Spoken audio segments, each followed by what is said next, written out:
Coming up today on the show, we're going to take a deep dive into learning more about Holton Ahlers, the Seahawks' third quarterback on their depth chart right now, fighting for that emergency quarterback spot and a spot on the practice squad.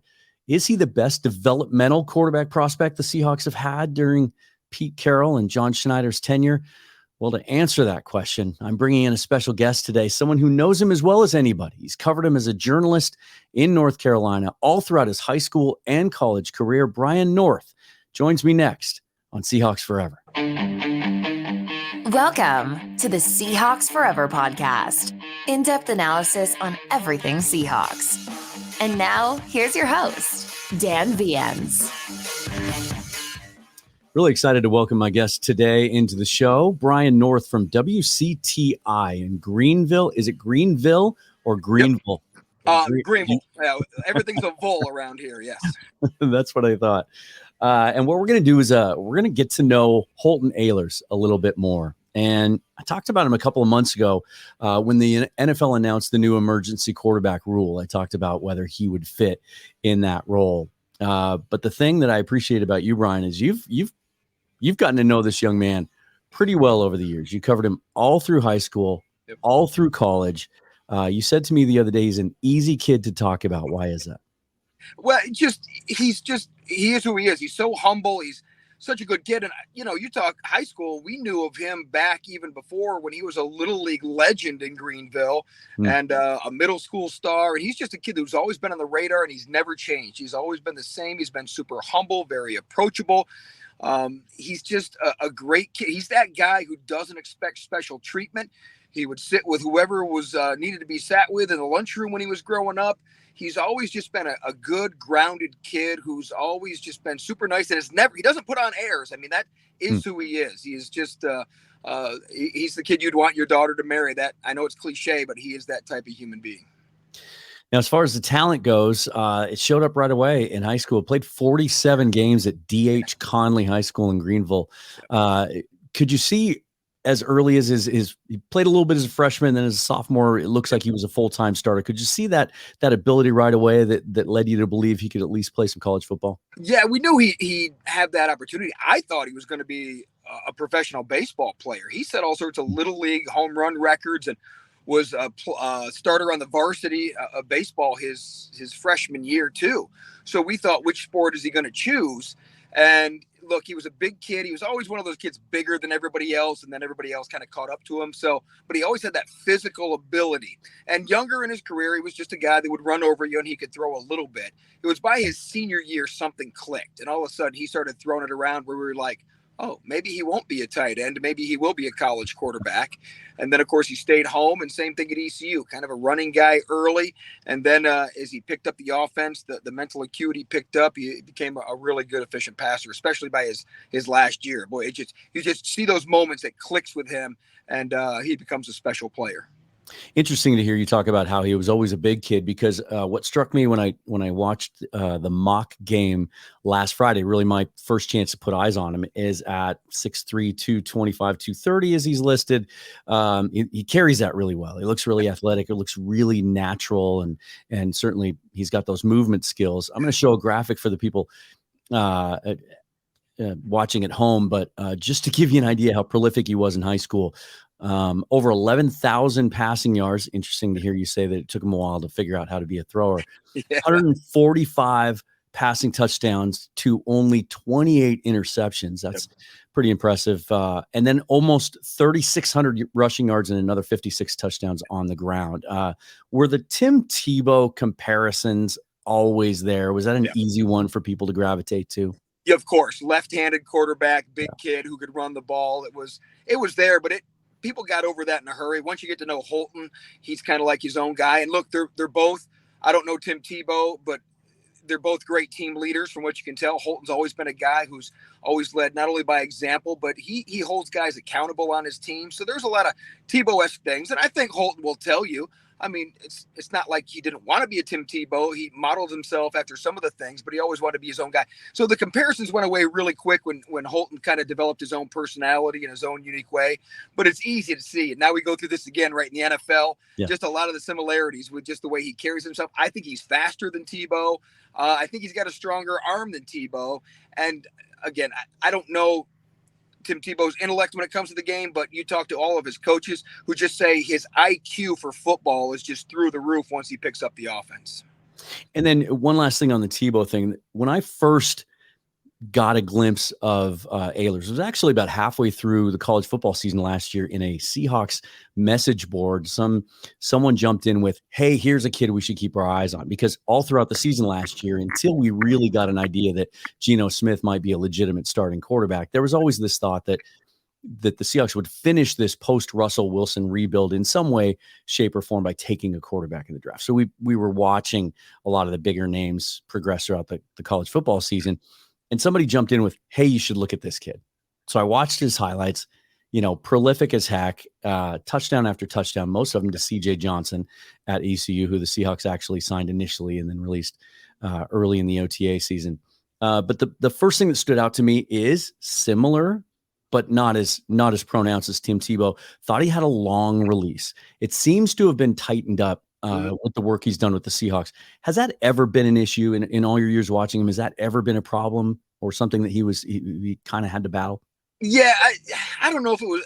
He didn't have a lot of professional quarterback coaching early on. He went to the Manning camp before his senior year in college, and that was big for him to learn a lot of that. Then he got hooked up with some of the quarterback gurus, and really after his senior year at ECU, he started going to these quarterback academies, and they're the ones who really tightened up his release, strengthened his arm. That was one of the questions going in, was his arm strength. I think he increased like 10 yards on his max throws downfield. So he's worked really hard to try to become the professional quarterback. Another thing is he's taken very few snaps under center. And I think we saw he fumbled his first one the other night. And so he's had to learn, he's gone to these academies to learn how to take snaps under center. So he's really tried to improve his game a lot.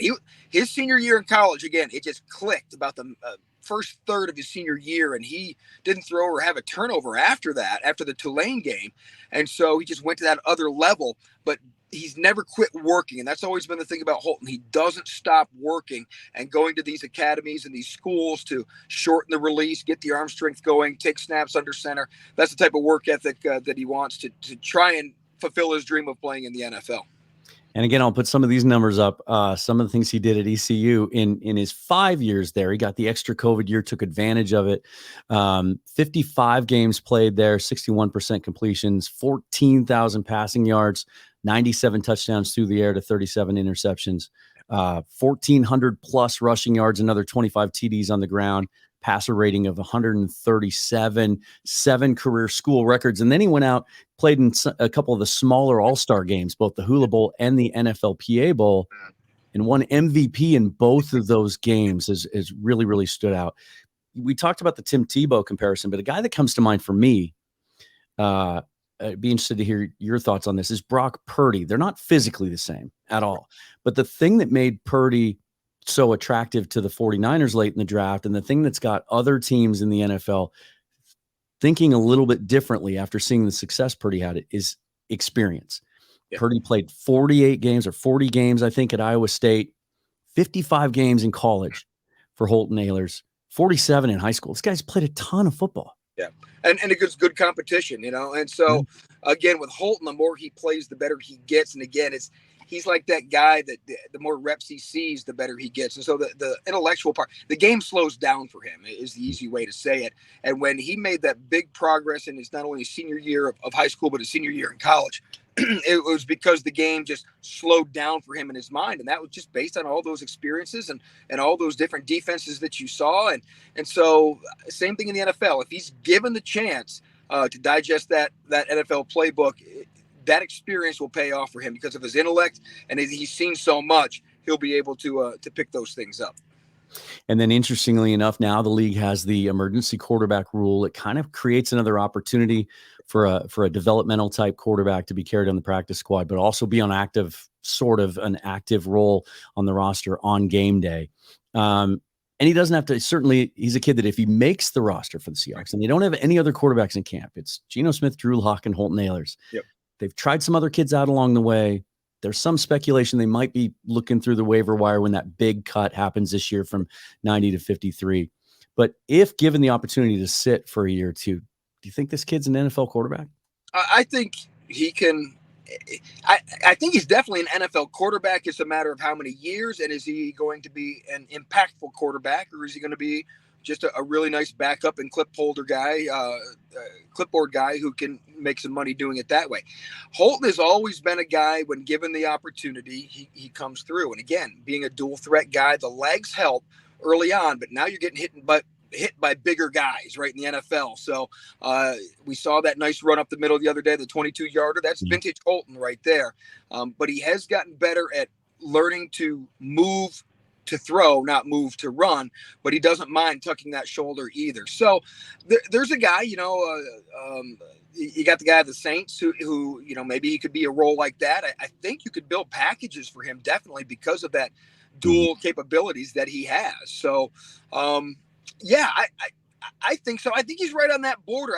A guy like Holton needs to be given a chance. He's got to be in the right place. Seattle seems like the right place with their abilities in the past and Pete Carroll's penchant for wanting to develop these guys and his intellect and his leadership.